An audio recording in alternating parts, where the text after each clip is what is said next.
Hello, hello. We're here today at Captain's Corner, and we're with our CEO of Black Card Books, Jean-Guy Francoeur. Thank you for taking a moment to talk to us about the Captain and Crew 90-Day Challenge.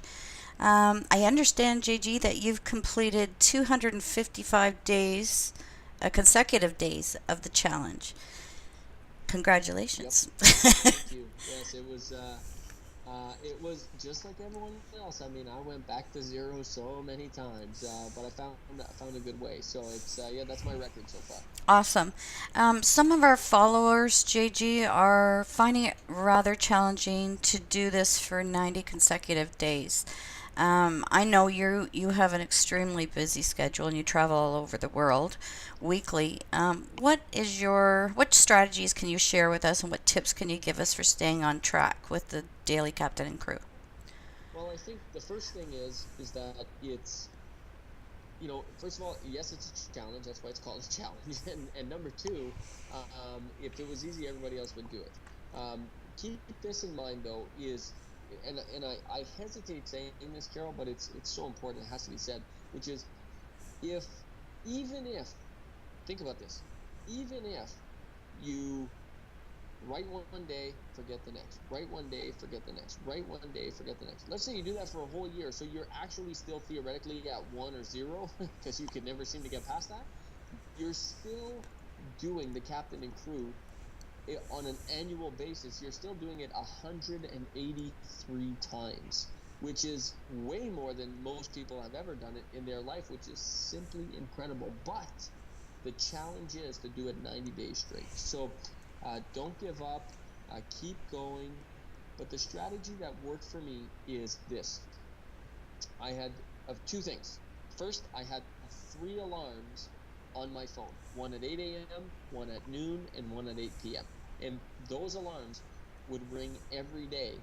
And if I forgot to do it, I would that's when I would do it. I had to be very disciplined and drop whatever I was doing at that moment and go do my captain and crew. So let's just say I'm making breakfast at 8 a.m., let's just say. Uh, I'm making breakfast and I hear my alarm and I haven't done it. I drop it. I stop making breakfast. I stop eating breakfast and I go do my captain and crew. And Mm-hmm. if you establish that discipline, you're not going to miss because the reminders are there.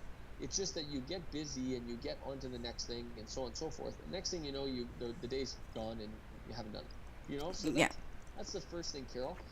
And the second thing that probably in during my record time at 255 is I would do it first thing in the morning. I Mm-hmm. would never wait until my alarm went off. I had those three alarms, but that was my backup plan. What I would do is I would get up and I would do it right away. I would do it as I had my first cup of coffee. I like coffee, you like tea, whatever people drink in the morning. You get up, and it was the first thing I did all of the time without fail. And if Mm-hmm. you do it like that and you have the backup plan of the three alarms, you can't, you're going to do 90 days like nothing. That's an awesome strategy. I found myself doing it in the evening. I was too tired, and I would say, "Oh, Yeah. okay, I'll do it in the morning," but I never Okay. did. So I never had an established set plan like you do with the backup. That's an awesome strategy. Um, One other question on that: Do you put a lot of emotion and visualization into your captain and crew, or do you treat it like something on your to-do list, your task list, just to check it off?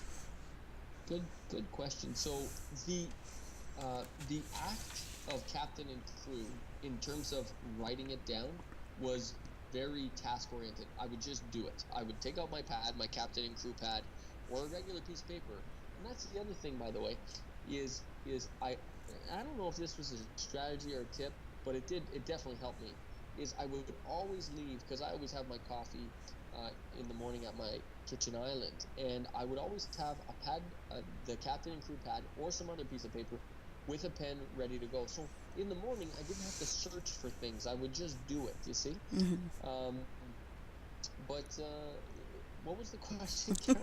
I went off the rails there. Emotion and visualization, Oh, or yeah. So I would just, great question, by the way. I would just do it. I would just do it. Now, here's the thing about Captain and Crew is the emotion and the visualization took place for, frankly, minutes, if not hours after, because I would just be thinking about it all the time. Mm-hmm. But the act of writing it down, I didn't write one line, visualize, write one line, visualize, right? That would take too long, and then you would not do it because it takes too long.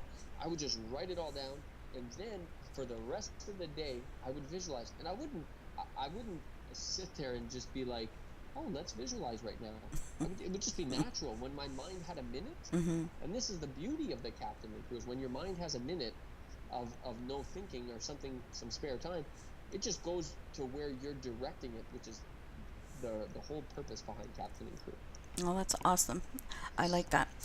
Um, just before we go, could you share with us some of the benefits that you noticed from doing the captain and crew exercise?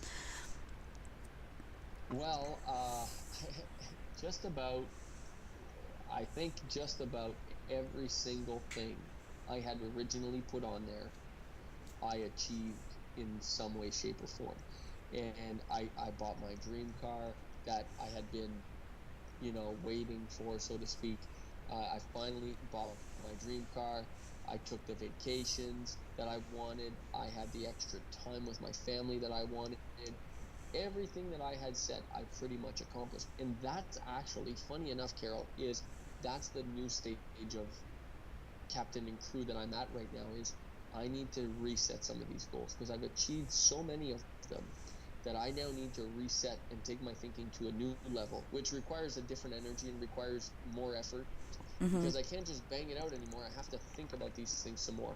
And as a result, I'm having a tougher time right now with my 90-day challenge because it's not as clear in my mind. Mm-hmm. But just like all of our listeners, and just like you, and just like all of us, I keep going. And if Yes. I miss, I just keep going. And if I miss, I just keep going. And then it's going to connect. One day it's going to connect, and I'll be able to do another 255 days in a row. Awesome. Thank you, JG, for spending some time with us on Captain and Captain's Corners, and we'll talk to you soon. My pleasure. Thanks for having me. Bye.